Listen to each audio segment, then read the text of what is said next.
went looking for trouble. And boy,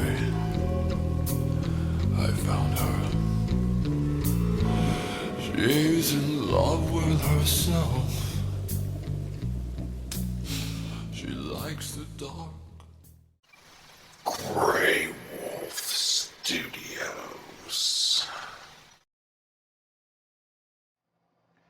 What's up, guys? It's me, Grey Wolf. I'm back here to do another video for you. This video is the fourth video in my multi-part series that is geared toward beginners in electric RCs, whether you're just getting into the hobby for the first time or whether you're just getting into the electric side of the hobby for the first time.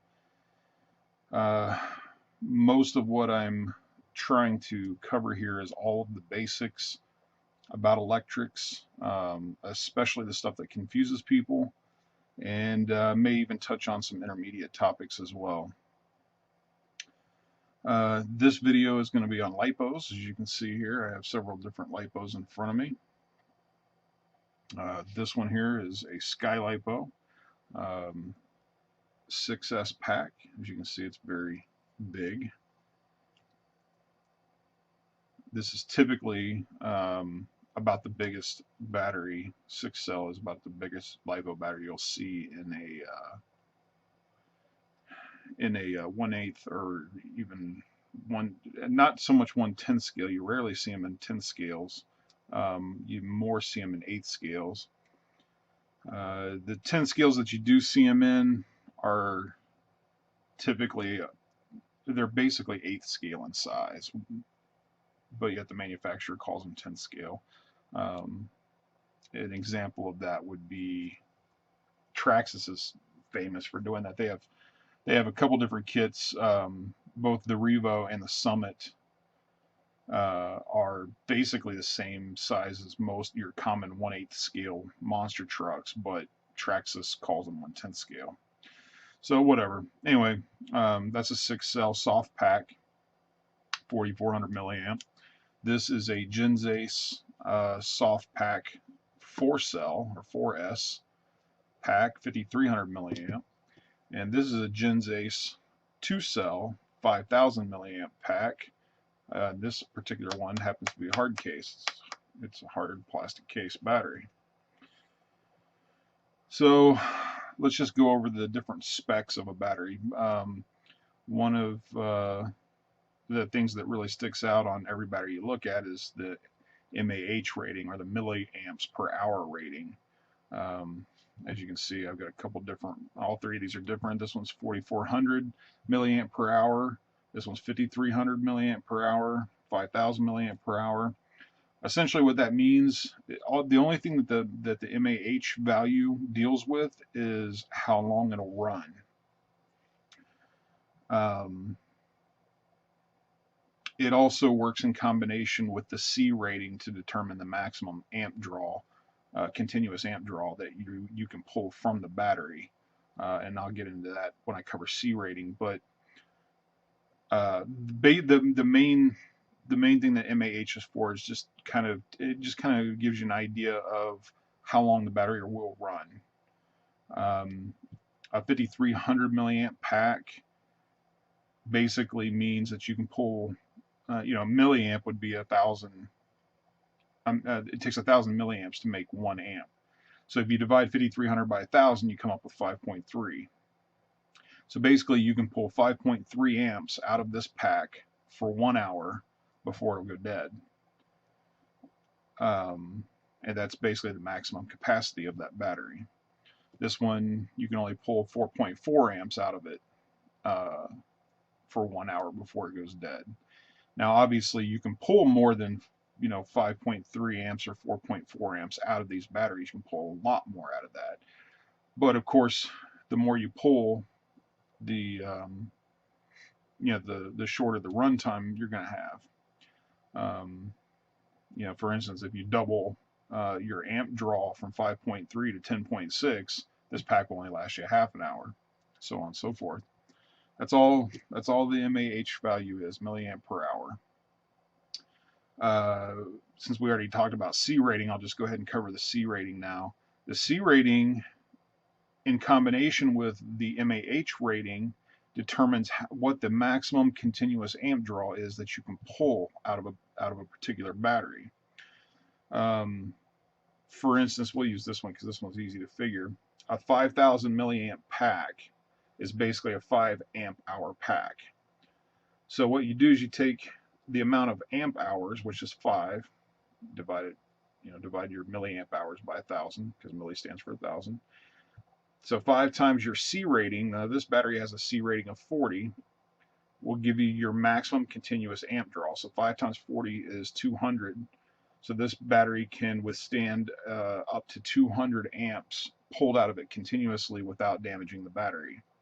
If you go now this particular, basically all LiPos can go. You can go above the C rating for very short periods of time, and you're still okay. Here's an example here on the Sky LiPo battery. It says 40C continuous, 80C burst. Let me see if I can zoom in here so you guys can see these better. 40C continuous, 80C burst.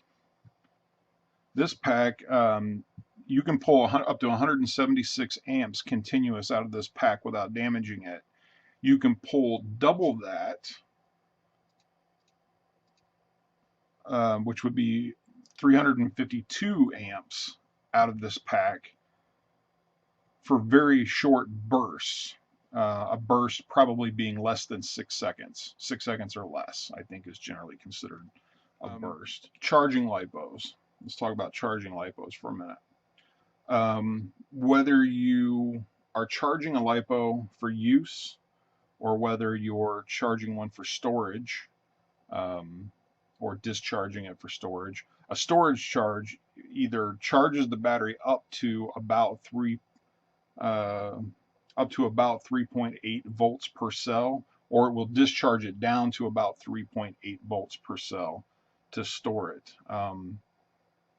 It's actually it's beneficial for the life of the pack if you put a storage charge on it when you're not using the LiPos.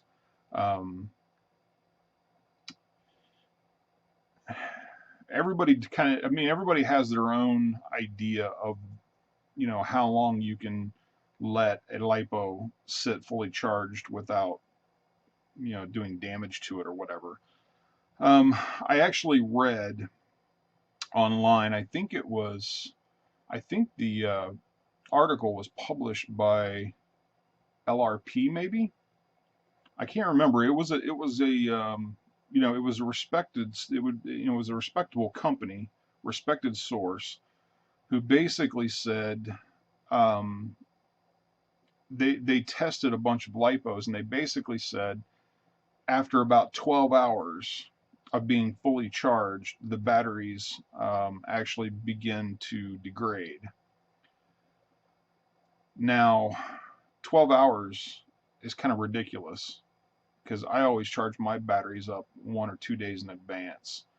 And if I don't use them, a lot of times I'll let them sit around for a couple of days, maybe even up to 3 or 4 days before I put them away in storage, charge them if I never get around to using them in that time, and it doesn't look like I'm going to.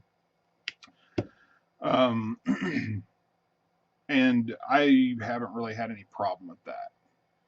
So I would say everybody has their own opinion on this aspect of it, but I would say in terms of storage charge, I would say somewhere between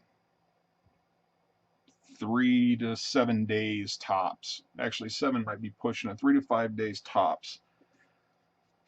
I would say you can get away with that. I haven't really had any issues with it. Of course, I haven't really tried to go longer or shorter time periods.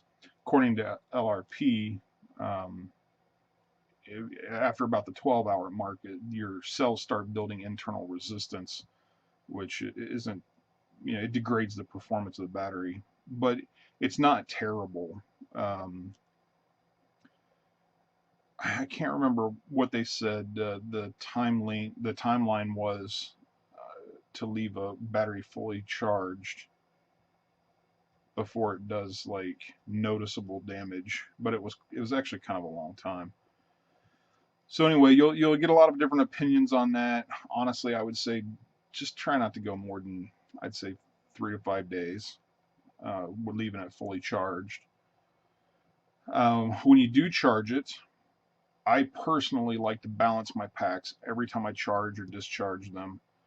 Or, well, not so much discharge, but every time I charge or storage charge them, I like to balance my packs. I like to keep them balanced. Now, there's a lot of people out there who don't like to take the extra time to do that. They'll balance a pack once, and then they'll just charge it, maybe 10 times before they will do a balance charge on it again to keep the cells in balance.